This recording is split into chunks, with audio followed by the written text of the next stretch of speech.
เราหล่อมาจากเหล็กแท้ๆเลยนะคะแล้วก็สีสันน่ารักน่าใช้นะคะรูปทรงน่าใช้ด้วยใครชื่นชอบเป็นรถกระบะอยู่ฝั่งโน้นนะสีขาวนะคะเป็นรถกระบะที่นะคะเปิดกระบะขึ้นได้ปิดกระบะล็อกได้ด้วยโอ้โหรูปทรงสวยมากถ่ายรูปในรถยิ่งสวยเข้าไปใหญ่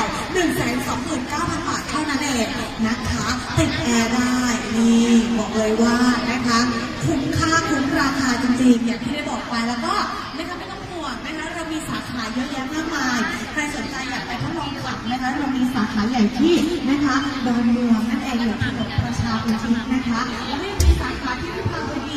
54 ตลาด4 มงกุฎ